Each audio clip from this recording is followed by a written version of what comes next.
มีคำเห็นต่อ3ปัญหาที่1นี่ข้าพเจ้าจะมีคำเห็นเกี่ยวกับการสร้างกฎหมายหรือการจะตั้งปฏิบัติพระบทบาทนิติกรรมข้าพเจ้ายังสังเกตเห็นว่า5 ปีผ่านมานี้การปรับปรุงการสร้างกฎหมายของพวกเรานี่เว้าแท้ก็มันยังแล่นนำปริมาณเนาะหมายความว่ากระทรวงที่เกี่ยวข้องนั้นยังบ่ทันได้เอาใจใส่ในการค้นคว้าร่างกฎหมายนั้นให้ละเอียดอยากโยนความรับผิดชอบมาให้สมาชิกสภาให้ทางสภานี่เป็นเจ้าการในการร่างกฎหมายฉะนั้นนี่ข้าพเจ้าอยากเสนอให้ปรับปรุงนี้สิได้บ่อัน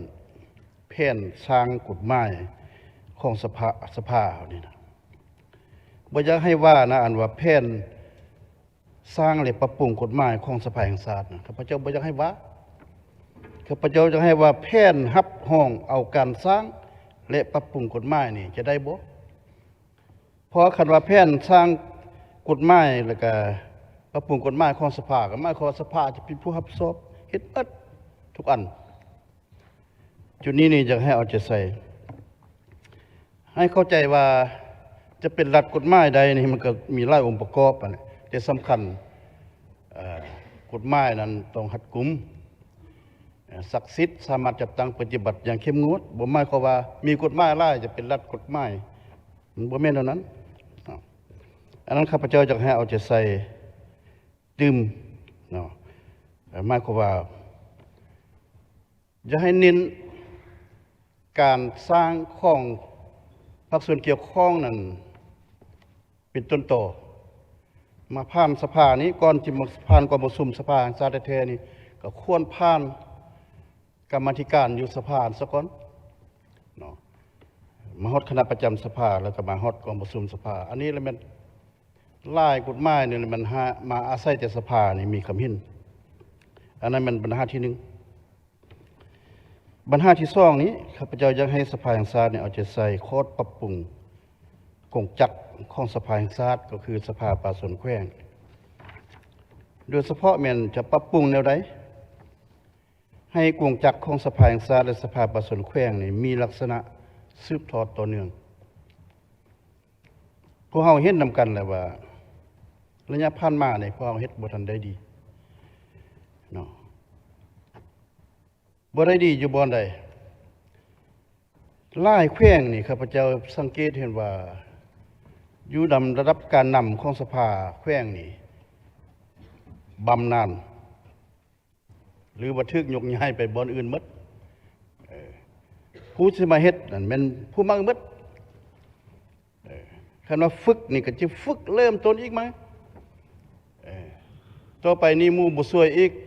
ขึ้นจะเอาขึ้นแสดงมาฝึกตลอดเนาะบางเทื่อนะก่อนสิเข้าเวียกสภาได้นี่ก็บ่แม่นง่ายตามข้าพเจ้ามาอยู่นี่5 ปีนี่ก็โอ้ใช้เวลาเรียนรู้บ่แม่นง่ายเด้ฉะนั้นจุดนี้นี่อยากให้สภาแห่งชาตินี่เอาจะใส่แต่หัวทีเนาะสมทบกับคณะจัดตั้งศูนย์กลางพรรคค้นคว้าไว้ลดเป้าหมายสภาคณะนำสภาแต่ละแขวงผู้ใดจะสืบทอดเฮ็ดเวียกสภาอยู่หั่นเนาะ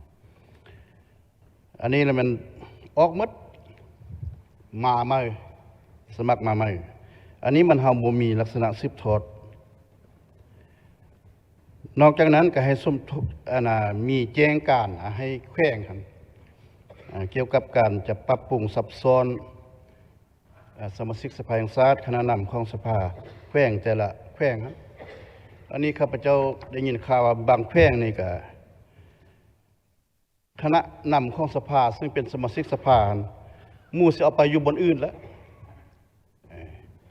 จะเอาผู้อื่นที่บ่เป็นสมาชิกสภามาแทนอีกอันนี้ก็มันสิเป็นไปบ่ได้ติอันนึงก็คือว่าสิปลดตำแหน่งสภาในตู้อันที่2ก็